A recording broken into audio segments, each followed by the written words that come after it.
اللہ تبارک و تعالیٰ نے قرآن مجید کے اندر حضرت ابراہیم علیہ السلام کا تذکرہ بڑی محبت کے ساتھ فرمایا۔ جناب ابراہیم علیہ السلام کی سیرت کو بڑی تفصیل سے قرآن پاک نے بیان فرمایا۔ رب کریم کا پتہ نہیں کتنا کرم ہے اپنے اس خلیل پر کہ جا بجا قرآن مجید کے صفحات آیات یہ بھرے ہوئے ہیں حضرت ابراہیم علیہ السلام کے تذکروں سے۔ پھر ایک اور انفرادی پہلو قرآن مجید میں ہمیں نظر آتا ہے کہ جناب ابراہیم علیہ السلام نے اپنے رب کریم کی بارگاہ میں جو دعائیں مانگی ہیں نا، ان دعاؤں کو اللہ تعالیٰ نے بڑے اہتمام سے قرآن پاک میں بیان فرمایا ہے۔ کبھی کوئی بندہ پیارا آ جائے نا، سمجھانے کے لیے مثال دیتا ہوں، تو انسان تبصرہ کرتا ہے۔ کبھی کوئی پیارا آدمی آتا ہے نا جس سے انسان بڑی محبت کرتا ہے، تو انسان اس کی باتیں بیان کرتا ہے، کہتا ہے وہ آیا تو اس نے یوں کہا، پھر جواب میں نے یوں کہا، اس نے یہ سوال پوچھا تو پھر میں نے اسے یہ جواب دیا، اس نے اس حوالے سے بات کی تو پھر میں نے اسے اس طرح کر کے جواب دیا۔ کیا انداز ہے قرآن مجید کا، بلا مثال و بلا تشبیہ۔ رب فرماتا ہے میرے خلیل نے مجھ سے فلاں دعا مانگی، میرے حضور فلاں بات کے لیے فلاں معاملے میں عرض کیا۔ اس پہلو میں جناب خلیل اللہ علیہ السلام نے میری بارگاہ میں کشکول طلب دراز کیا۔ انداز تو دیکھیے کتنا انوکھا ہے، کتنا نرالا ہے، اور یہ جگہ جگہ پہ قرآن مجید میں حضرت ابراہیم کی دعائیں موجود ہیں۔ پتہ کیا ہے، ہم دعائیں تو مانگتے ہیں پر وہ لذت نہیں لیتے جو ہمیں لینی چاہیے۔ ہم دعا تو مانگتے ہیں پر وہ سرور حاصل نہیں کر پاتے جو ایک بندے کو اپنے رب کی طرف رجوع کرنے میں نصیب ہوتا ہے۔ رسمی سا انداز ہوتا ہے، روٹین کی باتیں ہوتی ہیں، بعض جگہ تو رٹی رٹائی دعائیں ہوتی ہیں۔ حضرت خلیل اللہ علیہ السلام جن کو رب کہتا ہے واتخذ اللہ ابراہیم خلیلا، میں نے انہیں اپنا گہرا دوست بنایا، وہ اپنے رب کے حضور دعائیں مانگتے ہیں۔ یہ دعا اتنی انوکھی، اتنی پیاری، کاش آپ اس پر غور کریں کہ یہ دعا مانگنا رب کو اتنا پسند آیا ہے کہ اللہ نے قرآن مجید میں بیان فرما دیا ہے۔ 2-3 مقام قرآن پاک کے عرض کرتا ہوں۔ پہلے دیکھیے سورہ بقرہ ہے، حضرت ابراہیم علیہ السلام اور جناب اسماعیل علیہ السلام خانہ کعبہ کی تعمیر کر رہے ہیں۔ حضرت اسماعیل اینٹیں اٹھا کے لاتے ہیں اور جناب ابراہیم علیہ السلام دیواروں پہ لگا کے دیواروں کو بلند کرتے ہیں۔ او دیکھو مسجدیں بنانے والوں، اللہ کے گھر تعمیر کرنے والوں، ذرا اپنی شان تو دیکھو، ذرا دیکھو تو صحیح تم کس کی سنت کا تتبع کر رہے ہو۔ تم دیکھو تم کس صف میں کھڑے ہو جس صف کی امامت جناب ابراہیم علیہ السلام فرما رہے ہیں۔ حضرت ابراہیم کعبے کی دیواریں اونچی کر رہے ہیں، بیت اللہ شریف کی تعمیر ہو رہی ہے۔ مالک کریم کو وہ بات اتنی اللہ کی بارگاہ میں مقبول ہوئی کہ قرآن میں بیان کیا، فرمایا وَإِذْ يَرْفَعُ إِبْرَاهِيمُ الْقَوَاعِدَ مِنَ الْبَيْتِ وَإِسْمَاعِيلُ، فرمایا جب اٹھاتے تھے نا جناب ابراہیم اور جناب اسماعیل اس گھر کی دیواریں، جب وہ اس کی دیواریں اٹھا رہے تھے، بنیادیں بلند کر رہے تھے، تو پتہ ہے ساتھ کیا کہہ رہے تھے؟ ربنا تقبل منا، ساتھ دعا مانگ رہے تھے یا اللہ یہ ہم سے قبول فرما لے۔ اللہ ہم نے کوشش کی تیرا گھر بنانے کی، ہم نے جد و جہد کی اس کی بنیادیں، ربنا تقبل منا، اللہ اسے قبول فرما لے۔ اصل قابلیت نہیں ہوتی، اصل تو قبولیت ہوتی ہے۔ دعا فرماؤ قبولیت نصیب ہو، ہم کوئی عمل کریں تو اس کی بارگاہ میں وہ قبول ہو۔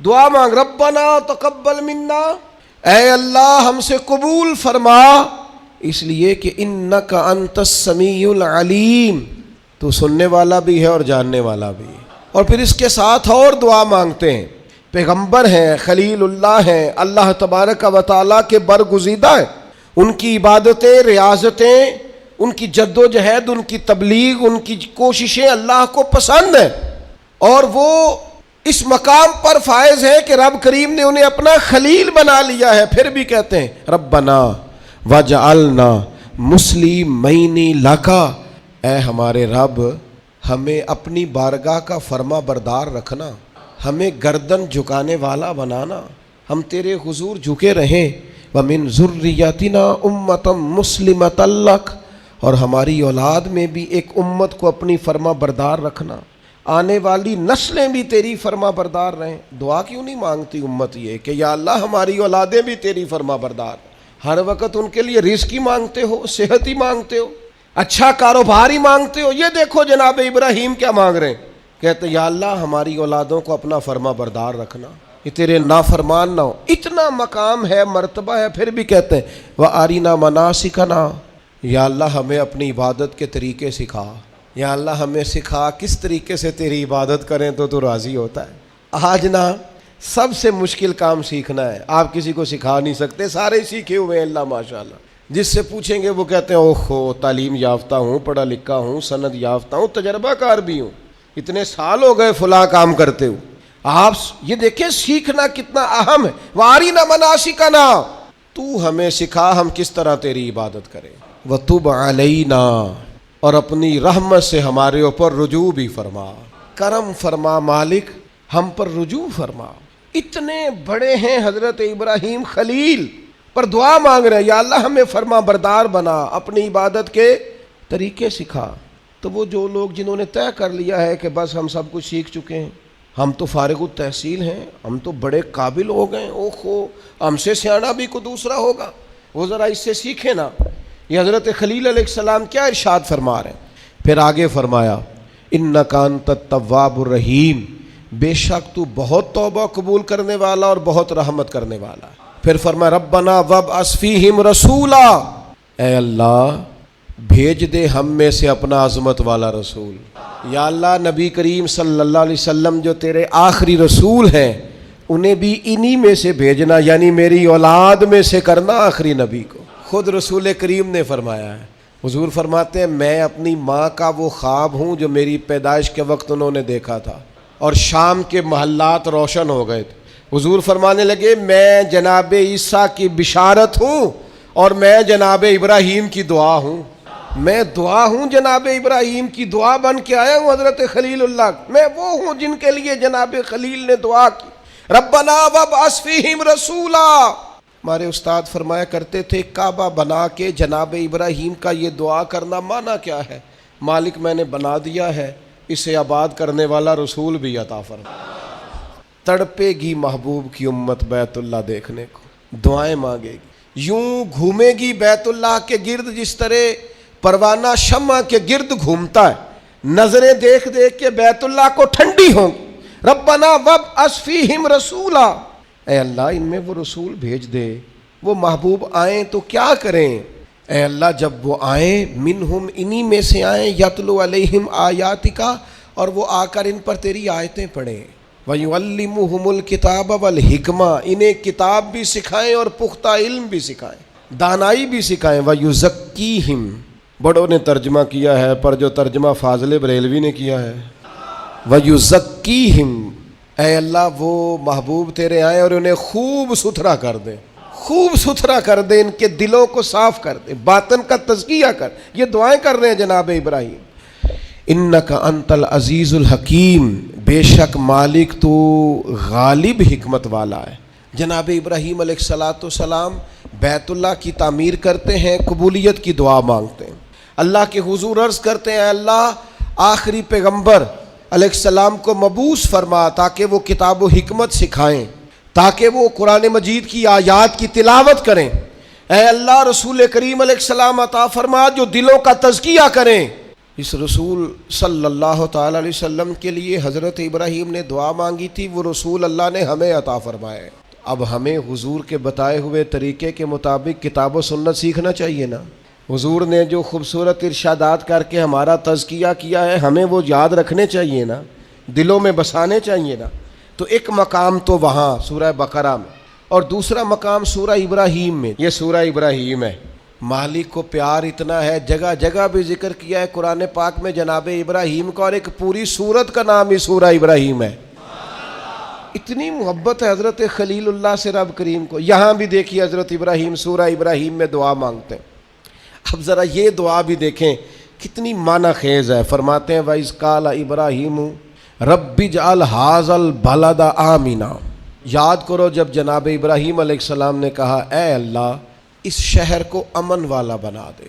جناب ابراہیم علیہ السلام مکے میں نہیں رہتے تھے پر دعائیں مکے کے لیے مانگ رہے ہیں، اے اللہ اس شہر کو امن والا۔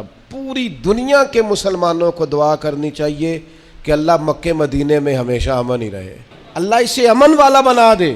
ایک بات آپ کو عرض کروں، جس ملک میں امن نہیں ہوتا وہاں کچھ بھی نہیں ہوتا۔ جب تک امن نہ ہو نہ تجارتوں کا مزہ ہے نہ عبادتوں کا مزہ ہے۔ کام کاج بھی تبھی ہوتا ہے جب امن ہو، عبادت، ریاضت، تبلیغ، تعلیم تبھی ہوتی ہے جب امن ہو۔ یہ دیکھیے اللہ کے پیغمبر حضرت خلیل علیہ السلام قیام امن کی ضرورت کے بارے میں کس طرح بیان فرماتے ہیں، کہتے ہیں اے اللہ اس شہر کو امن والا بنا دے۔ جب تک امن نہیں ہوگا، جب تک اطمینان نہیں ہوگا، ٹھہراؤ نہیں ہوگا، سکون نہیں ہوگا، زندگی کیسے آگے بڑھے گی؟ اس لیے پوری دنیا کے مسلمانوں کو مل کے کوشش کرنی چاہیے کہ ہر مسلمان ملک کے اندر امن رہے۔ ہمیں کوشش کرنی چاہیے ہمارے شہروں میں، علاقوں میں امن رہے۔ ڈھیر سارے لوگ ہیں جن کو امن پسند نہیں ہوتا، بدامنی پیدا کرتے ہیں۔ آپ اپنے ارد گرد دیکھ لیں، یہ غیبتیں کرنے والے، چغلیاں کرنے والے، ایک دوسرے کے بارے میں سازشیں کرنے والے، شرارتیں کرنے والے، یہ سارے بدامنی پھیلانا چاہتے ہیں۔ اور جناب ابراہیم کیا کہتے ہیں؟ وَإِذْ قَالَ إِبْرَاهِيمُ رَبِّ اجْعَلْ هَٰذَا الْبَلَدَ آمِنًا۔ حضرت ابراہیم علیہ السلام نے عرض کیا اللہ اس شہر کو امن والا بنا دے، وَاجْنُبْنِي وَبَنِيَّ أَن نَّعْبُدَ الْأَصْنَامَ، اللہ مجھے اور میرے بیٹوں کو بتوں کے پوجنے سے بچا لے۔ دنیا میں وہ بندہ بچ گیا جس کا عقیدہ محفوظ ہو گیا۔ سب سے زیادہ قیمتی خزانہ اس بندے کے پاس ہے جس کی اولاد کے عقیدے ٹھیک ہے، جو اسلام پر پختہ ہے۔ آج ملحد آگے ہیں، ملحد بے دین، جو ذہنوں میں سوال چھوڑتے ہیں معاذ اللہ، ہماری نئی نسل کو گمراہ کرنا چاہتے ہیں، دین سے دور کرنا چاہتے ہیں۔ اپنے بچوں کے قریب بیٹھا کرو، ان کی باتیں سنا کرو، ان کی سوچیں دیکھا کرو۔ تھوڑے دن پہلے ایک بچہ مجھے پوسٹ دکھانے لگا، کہنے لگا یہ دیکھیں ایک بندے نے پوسٹ کی ہے، کروڑوں اربوں روپیہ تم جانوروں کو قربان کرنے پہ لگا دیتے ہو، یہ غریبوں کو دے دو، لوگوں کے گھر بن جائیں، بچیوں کی شادیاں ہو جائیں۔ پتہ نہیں لوگوں کو ہر دینی کام پہ ہی غریب کیوں یاد آ جاتے ہیں۔ میں نے انہیں کہا میں دیہاتی آدمی ہوں، ہمارے ڈیرے کے ساتھ ایک ڈیرا ہوتا تھا، چاچا جی بشیر صاحب نے نا ہر سال وہ بیل پالتے تھے بیچنے کے لیے، غریب آدمی تھا، اور کہا کرتا تھا اس دفعہ میرے جانور بڑے اچھے ہیں، یہ صحیح بک گئے تو 2 بیٹیوں کی شادی کروں گا۔ پال کر بیچنے والے بھی غریب کم ہیں، جو کاروبار کرتے ہیں، بڑے فارم بناتے ہیں، پال کر بیچنے والے بھی غریب، اور جو کسائی ذبح کرتے ہیں وہ کون ہوتے ہیں؟ او میرا سارے انو بڑا گوشت باندھے کہندے ڈاکٹر ڈکیا ہے، وہ تو کھائیں گے مرغی یا بکرا، اے جننے ویڑے پل دے جے ماڑے ہی کھانے نے۔ اس لیے یہ جو روغن خیال ہے نا، کہتے ہیں قربانی نہ کرو، غریبوں کو دے دو، ان کو فکر نہ کرو، یہ غریبہ ہی کھانی ہے ساری۔ امیرہ نو تے بند دے سارے انو، جس سے پوچھو کہتے ہیں میں نے ڈاکٹر نے بند کیتا ہے، تو بھائی غریبوں کا کھلا ہے اللہ کے فضل سے، وہ انشاءاللہ کھائیں گے، بلکہ ان کے لیے صحیح کر کے کھلتا ہی بڑی عید والے دن ہے، تو آپ ان کا بھی بند کرنا چاہتے ہیں۔ اس لیے حضرت ابراہیم کی یہ دعا کہ یا اللہ بتوں سے ہمیں بچا، ہماری اولادوں کو بچا، وہ تو بچے ہوئے تھے، یہ دعا ہی ہماری تعلیم کے لیے، بچوں کی نگرانی کرو، ان کا خیال رکھو، یہ کسی بے دین بدعقیدہ کے پاس نہ جائیں، ان کی زبانوں پہ جب بھی نام آئے یا خدا کا ذکر کریں یا مدینے والے پہ درود و سلام پڑھیں، یہ کبھی جناب ابو بکر کی بات کریں، یہ کبھی عمر کی بات کریں، یہ کبھی سیدنا عثمان کی کریں، یہ کبھی مولا علی کی کریں، یہ بار بار کہیں کیا بات رضا اس شمنستان کرم کی، زہرا ہے کلی جس میں حسن اور حسین پھول، بار بار بات کریں حضور کی اولاد۔ تو عزیز بھائی حضرت ابراہیم نے دعا مانگی، یا اللہ مجھے بھی اور میری اولاد کو بھی بتوں سے بچا، برے لوگوں سے بچا، گندے عقیدے والوں سے بچا۔ پھر فرمایا ربی انہن اضللن کثیرا من الناس، یہ دیکھو بتوں کی بات ہو رہی ہے، لوگ کہتے ہیں فلاں کے پیچھے بڑے لگ گئے، حضرت ابراہیم تو کہہ رہے ہیں اللہ ان بتوں نے بڑے لوگوں کو گمراہ کر دیا ہے۔ گمراہی ویسے ہی جلدی دل کے اندر جگہ پکڑتی ہے، شیطانی باتیں ویسے ہی جلدی سمجھ میں آتی ہیں لوگوں، ڈھیر سارے ربی انہن اضللن کثیرا من الناس، اے اللہ ان بتوں نے ایک بہت بڑی جماعت کو گمراہ کر دیا، تو جو بولتے نہیں تھے باطل، جو باطل بولتے نہیں تھے انہوں نے بڑے گمراہ کیے، تو جو بولنے والے ہیں وہ دیکھیں کتنوں کو گمراہ کریں گے۔ اس لیے حضرت اقبال بولے، کہنے لگے یہ دور بھی اپنے ابراہیم کی تلاش میں، یہ دور اپنے ابراہیم کی تلاش میں ہے، صنم کدا ہے جہاں لا الہ الا اللہ، اور فرماتے ہیں بہار ہو کہ خزاں لا الہ الا اللہ، اگرچہ بت ہیں جماعت کی آستینوں پہ، پر مجھے ہے حکم ازاں لا الہ الا اللہ. ہم یہ گواہی دیتے رہیں گے اللہ کی توحید. کثیر لوگوں کو انہوں نے گمراہ کر دیا.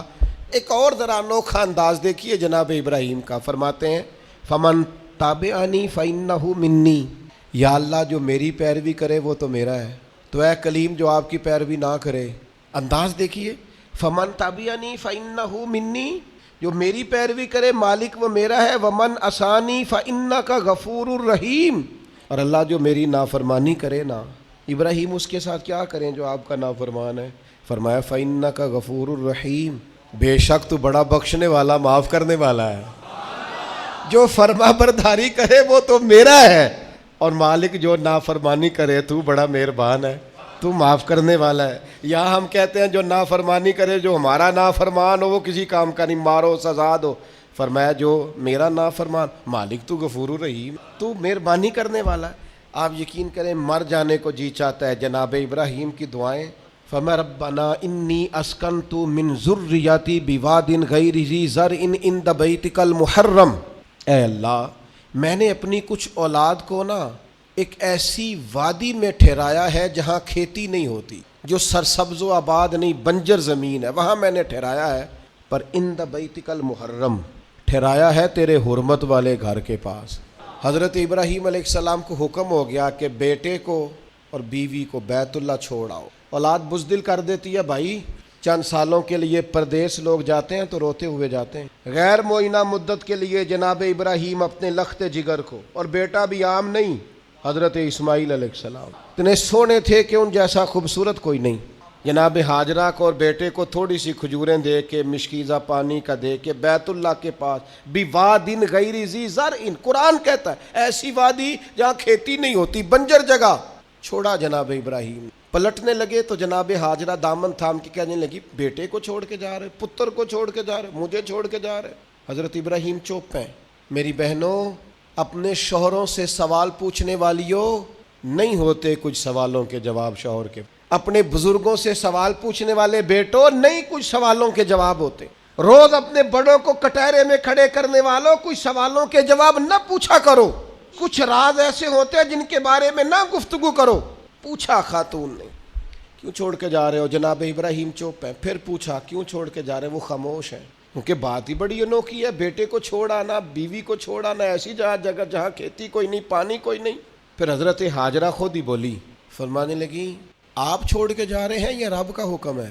تو حضرت خلیل کہنے لگے حاجرہ اللہ کا حکم. تو تسلی حضرت ابراہیم نے دینی تھی نا کہ حاجرہ فکر نہ کرنا، رب کا حکم ہے، تو گھبرانا نہ، یہاں خیر ہوگی. جب حضرت حاجرہ نے سوال کا جواب لیا اللہ کا حکم ہے کہ اللہ کا حکم ہے، اب حضرت حاجرہ بولتی ہیں اور جناب خلیل سے عرض کرتی ہیں ہماری فکر نہ کرنا، اس لیے کہ جس رب نے کہا ہے نا یہاں چھوڑ جاؤ وہ بڑا کریم ہے، وہ ہمیں ضائع کبھی نہیں کرے گا. او کر تو صحیح نا تو یہ بھروسہ اپنے رب. سیکھ جناب اسماعیل کی والدہ جناب حاجرہ سے، سیکھ جناب حاجرہ سے اللہ پہ بھروسہ کرنا. اللہ کبھی ہمیں ضائع. پانی ختم ہو گیا تھوڑی دیر میں مشکیزے کا، کھجوریں ختم ہو گئیں. بیٹا پیاس سے زمین پر ایڑیاں مارتا، جناب حاجرہ دوڑ کے ادھر جاتی صفا پہ، پھر دوڑ کے مروہ پہ، پھر صفا پہ، پھر مروہ پہ، 7 چکر لگائے. فرشتے نے آ کے اس جگہ پر مارا جہاں جناب اسماعیل کی ایڑیاں لگتی تھیں. زمزم جاری ہو گیا. مالک ہو گیا ایک دفعہ جناب حاجرہ کا جانا آنا. تو کریم نے فرمایا میرا کلیم چھوڑ آیا. میری پیاری بندی حاجرہ اس کے کہنے پہ وہاں رک گئی. دکھوں کے دن تھے، تکلیفوں کے دن تھے، میری رضا پر وہ ٹھہر گئے، صبر کیا. اب دیکھو نا قیامت تک میرا انعام دیکھو. حاجرہ تو پانی کے لیے دوڑی تھی نا سلام اللہ علیہا، تو وہ سامنے پانی کا کولر لگا ہے، ٹھنڈا بھی ہے اور سادہ بھی ہے، لیکن مالک فرماتا ہے حاجیو دوڑو، دوڑو مروہ پہ، دوڑو صفا پہ. ان الصفا والمروہ من شعائر اللہ، یہ صفا اور مروہ اللہ کی نشانیاں ہو گئیں. تو رب کی رضا پہ صبر کرنا، اور صبر کر کے تجھے تھوڑی سی مشقت کرنی بھی پڑی نا تو مالک کا انعام دیکھ. قیامت تک جو عمرہ کرنا جائے گا، حج کرنے جائے گا، پانی سامنے پڑا ہے پر دوڑنا پڑے گا. دوڑو میلین اخدرین، دوڑو ان کے بیچ. کیوں؟ پسند آ گئی ہے نا جناب ہاجرہ کی ادا، پسند بھا گئی ہے جناب ہاجرہ کی ادا، کمال کر دیا جناب ہاجرہ نے۔ یہ عشق و محبت کا سفر ہوتا ہے، سارا حج کا سفر، سارا وارفتگی کا سفر ہے، اللہ والوں کی یادوں کا سفر۔ حضرت ابراہیم جب چھوڑ آئے نا، تو اولاد ہوتی ہے نا، چھوڑ آئے بیٹے کو، پر کھیتی کوئی نہیں تھی، بغیر پانی کے بچے کو چھوڑ آئے۔ حج پہ بھی جاتے ہیں لوگ تو پڑوسیوں کو بھی کہتے ہیں ذرا دھیان رکھیا جے، 100 قسم کی باتیں، لوگ بچے ہوتے ہیں نا، اولاد ہوتی، چھوڑ تو گئے، پر پھر حضرت کلیم ایک کونے میں بیٹھ گئے اور کہنے لگے ربنا انی اسکنت من ذریاتی بواد غیر ذی زرع عند بیتک المحرم، اے اللہ میں نے اپنی اولاد میں سے کچھ کو نا اس وادی میں ٹھہرایا جہاں کھیتی نہیں ہوتی، سبزہ نہیں ہوتا، پھل نہیں، پر عند بیتک المحرم ٹھہرایا میں نے تیرے گھر کے پاس ہے۔ او بیٹو بیٹیوں دیکھو ماں باپ کا پیار کیسا ہوتا ہے، میں نے ٹھہرایا ہے وہاں۔ مالک ایک دعا ہے تیرے خلیل کی، ربنا لیقیم الصلاۃ، اے اللہ میں چاہتا ہوں یہ نماز قائم کرے۔ پہلی بات نماز کی، میں چاہتا ہوں میرے بچے نمازی ہو، سویرے اٹھیں، تیرے حضور سجدہ ریز ہوں، وضو کریں، عبادتیں کریں، ریاضتیں کریں۔ اگلی بات بڑی انوکھی ہے، فرمایا فَاجْعَلْ أَفْئِدَةً مِّنَ النَّاسِ تَهْوِي إِلَيْهِمْ، اے اللہ لوگوں کے دل ان کی طرف مائل کر دے، دنیا میرے بچوں سے پیار کرے، لوگ اولاد اسماعیل سے پیار کریں، ان کی طرف لوگوں کے دل پھیر دے۔ قیادتوں کا ہر دل عزیز ہونا بڑا ضروری ہوتا ہے۔ جسموں پہ حکومت کوئی حکومت نہیں ہوتی، انسان کے جسموں پر وجود پر حکومت کرنا کوئی کمال نہیں، اصل کمال ان کا ہوتا ہے جو دلوں پر حکومت کرتے ہیں۔ دل جھکے چلے جاتے ہیں، طبیعتیں بڑی چلی جاتی ہیں، آنکھوں پہ پٹی بھی باندھ دیں تو محبوب کے دروازے کی طرف انسان بڑھتا ہی چلا جاتا ہے۔ کہا لوگوں کے دل پھیر دے ان کی طرف، لوگ ان سے پیار کرے۔ ہر سال دنیا قربانی کرتی ہے، رسول پاک علیہ الصلوۃ والسلام نے حد بندی، یا رسول اللہ قربانی کیا ہے؟ فرمایا جناب ابراہیم کا طریقہ ہے۔ ہر سال ذکر ہوتا ہے جناب ابراہیم، ہر سال ذکر ہوتا ہے حضرت اسماعیل، ہر جگہ ذکر ہوتا ہے جناب یعقوب کا، جناب یوسف کا۔ اپنی اولاد کے لیے دعا مانگا کرو، رب لوگوں کے دلوں میں ان کی محبت پیدا فرمائے۔ بندہ اچھا لگتا ہے، وہ بندہ پیارا لگتا ہے جو اولاد سے پیار، اس سے پیار ہو جاتا ہے جو بچوں سے پیار۔ اللہ ان کی طرف لوگوں کے دل پھیر دے، پہلے نمازی بنا دے، پھر انہیں ہر دل عزیز بنا دے۔ اب حضرت ابراہیم کہتے ہیں وَارْزُقْهُم مِّنَ الثَّمَرَاتِ لَعَلَّهُمْ يَشْكُرُونَ، یا اللہ انہیں پھلوں میں سے رزق بھی دے تاکہ یہ تیرا شکر ادا کرے۔ اللہ انہیں رزق بھی عطا فرما، انہیں پھلوں میں سے رزق بھی دے۔ اولاد کے لیے دعا مانگا کرو، انہیں اللہ روزی دے وسیع، اولادیں کسی کی محتاج نہ ہوں، بچے کسی کے دست نگر نہ ہو، کسی کے ہاتھ نہ دیکھنے پڑے، کسی کی طرف بڑھنا نہ پڑے۔ آگے ارشاد فرماتے ربنا انک تعلم ما نخفی وما نعلن، حضرت ابراہیم نے بات ہی کھول دی، فرمایا اے رب تو جو ہم ظاہر کرتے ہیں وہ بھی جانتا ہے، اور جو ہم چھپاتے ہیں وہ بھی جانتا ہے۔ وما یخفی علی اللہ من شیء فی الارض ولا فی السماء، اللہ پر کوئی چیز چھپی ہوئی نہیں، نہ زمینوں میں نہ آسمانوں میں۔ پھر اولاد کے لیے دعا مانگی جا رہی ہے، اس شہر کے لیے بھی دعا مانگی جہاں بچے رہتے، یہاں امن رہے، یہ بھی دعا مانگی کہ یہ نمازی ہو جائے، یہ بھی دعا مانگی حضرت ابراہیم علیہ السلام نے کہ اللہ انہیں رزق دے پھلوں میں سے، یہ بھی دعا مانگی لوگوں کے دل ان کی طرف کر دے، اور پھر کہا تو جانتا ہے ہمارے ظاہر اور باطن کو۔ پھر ارشاد فرمایا کہ میں اب بیچ میں شکر بھی ادا کرتے ہیں، کہتے ہیں الحمدللہ الذی وہب لی علی الکبر اسماعیل و اسحاق، کہتے ہیں تمام تعریفیں اس اللہ کے لیے جس نے بڑھاپے میں مجھے اسحاق اور اسماعیل عطا فرمائے۔ بڑھاپے میں اللہ نے اولاد دے دی، ساری تعریفیں اس کے لیے۔ پھر ارشاد فرماتے ہیں ان ربی لسمیع الدعاء، بے شک میرا رب دعاؤں کا سننے والا ہے۔ آگے ارشاد فرماتا ہے ربی جعلنی مقیم الصلاۃ ومن ذریتی، اے اللہ مجھے بھی نماز قائم کرنے والا بنا دے اور میری اولاد کو بھی نماز قائم کرنے والا بنا۔ کیا ہی مزہ ہے اگر باپ بیٹا ایک صف میں کھڑے ہو کے نماز پڑھیں، کیا ہی لطف آئے اگر باپ بیٹا کٹھے احرام باندھ کے طواف کریں، کیا مزہ ہی آ جائے اگر کبھی باپ بیٹا بیٹیاں اہل خانہ سارے کٹھے حضور کی بارگاہ میں حاضر ہوں، کیا نرالا انداز۔ مجھے بھی نمازی بنا دے اور میری ربنا وتقبل دعا، یا اللہ ہماری اس دعا کو قبول فرما لے، اس دعا کو قبول. ربنا اغفر لی والی والدیہ، پچھلی ساری دعائیں اولاد کی، اب کہا ربنا اغفر لی والی والدیہ، اے اللہ مجھے بھی بخش دے اور میرے والدین کو بھی بخش دے، ان کی بخشش کر دے. وللمؤمنین یوم یقوم الحساب، اور جس دن تو حساب لے اس دن تمام مومنوں کی بخشش فرما دے. اللہ سب کو بخش دے حساب والے دن. سورۃ شعراء میں آتا ہوں اور یہاں سے 2-3 آیات عرض کر کے اپنی بات سمیٹتا ہوں. اللہ تعالیٰ نے اس صورت میں جناب ابراہیم کی اور دعاؤں کا ذکر فرمایا. فرمایا حضرت ابراہیم نے دعا مانگی، ربی حب لی حکمم والحقنی بالصالحین، اے اللہ مجھے علم و عمل عطا فرما اور مجھے نیک لوگوں سے ملاقات کرا، علم و عمل دے اور جو صالحین ہیں ان سے ملا. بڑا خوش نصیب ہوتا ہے وہ شخص جسے علم بھی ملے، عمل بھی ملے اور پھر صالحین کی صحبت بھی ملے، نیک لوگوں کی جسے سنگت نصیب ہو. اچھے لوگوں کے پاس، وہ گلی میں کچھ سنگترے بیچ رہا تھا نا، تو درویش اندر بیٹھے تھے تو آواز لگا رہا تھا اچھے سنگترے، اچھے سنگترے، اچھے سنگترے. تو بابا جی کو اندر ہی وجد ہو گیا. کسی نے کہا یہ کیا ہوا؟ فرمانے لگے وہ کہہ رہا ہے جنہاں دے سنگ چنگے سانو ترے، اچھے سنگ ترے، جنہاں دے سنگ اچھے سانو ترے. جناب ابراہیم کی دعا دیکھو، فرماتے ربی حبلی حکمم والحقنی بالصالحین، اے اللہ حکم عطا فرما، مانا مفسرین نے کیا علم و عمل عطا فرما، اور اے اللہ مجھے ان سے ملا دے جو صالح لوگ ہیں. یہ دعا مانگتے ہیں. پھر کہتے ہیں اے اللہ جو لوگ میرے بعد آئیں نا ان میں میری سچی ناموری رکھنا. اے اللہ بعد والے پچھلے ہمارا ذکر کریں تو ذرا اچھے لفظوں کے ساتھ کریں، ہمارے بعد ہمارا ذکر ہو تو خیر کے ساتھ ہو. ہماری تعلیم کے لیے جناب ابراہیم دعا کرتے ہیں، فرماتے ہیں کہ پیچھے اس طرح کا چھوڑ کے جانا کہ تمہیں خیر کے ساتھ یاد کیا جائے.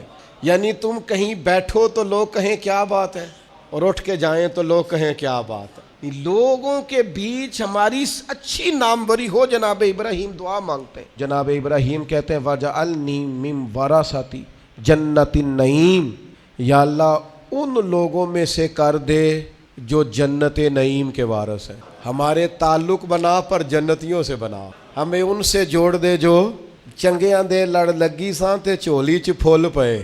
تو ایک دن پیڑیاں نال میں رل گئی تے میرے اگلے بھی ڈول گئے. کہا اے اللہ ان میں سے کر دے جو جنت نعیم کے وارث ہیں. اور فرمایا ولا تخزنی یوم یبعثون، یا اللہ اس دن رسوا نہ کرنا جس دن لوگ قبروں سے اٹھائے جائیں. اللہ دنیا میں پردہ رکھا ہے تو قیامت میں بھی. میں آپ کو ایک راز کی بات بتاؤں، مومنوں کا پردہ رہ جانا ہے قیامت. عقیدہ ٹھیک رکھیں، اللہ سے ڈرتے رہیں، توبہ کرتے رہیں، گناہوں سے بچنے کی کوشش کرتے رہیں، لیکن پردہ انشاءاللہ. اور بھی بڑی جگہوں پہ حدیث ہے، پر قاضی ثناء اللہ صاحب پانی پتی رحمۃ اللہ علیہ نے جو لکھی ہے نوکھی لکھی. کہتے ہیں حضرت عبداللہ ابن عمر کو لوگوں نے کھڑا کر کے پوچھا تھا وہ آپ کے کان میں حضور نے کیا بتایا تھا، کان میں نبی کریم علیہ السلام نے کیا بات کی تھی. تو جناب عبداللہ ابن عمر فرمانے لگے نبی کریم علیہ السلام نے مجھ سے فرمایا تھا اللہ قیامت کے دن بندے کو اپنے قریب کر کے پوچھے گا وہ فلاں فلاں فلاں فلاں گناہ کیا تھا، تو بندہ کہے گا مالک ہو گیا، اور بندہ ڈر رہا ہوگا مالک ہو گیا، تو اللہ فرمائے گا دنیا میں نے تیرا پردہ رکھا تھا، آج تجھے معاف کر رہا ہوں. پردہ رکھا تھا، معاف کر رہا ہوں. حضرت ابراہیم کہتے ہیں یا اللہ جب قبروں سے اٹھائے جائیں تو رسوا نہ کرنا. امید ہے، کرم کی امید ہے، اس کی رحمت پر امید ہے. یوم نحشر المتقین الی الرحمن وفدا.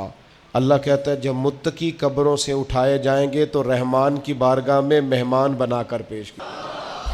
امید ہے کرم ہی ہوگا. گناہگار تو بڑے ہیں پر امید ہے رحمت پر، اور کبھی امید ہے رحمت پر کہ جس نے یہاں عزت دی ہے وہاں بھی کرم ہی فرمائے گا، فضل ہی فرمائے گا. ایک بات آپ کی خدمت میں عرض کرنی ہے، آپ نے اس کو ضرور ذہن میں رکھنا ہے.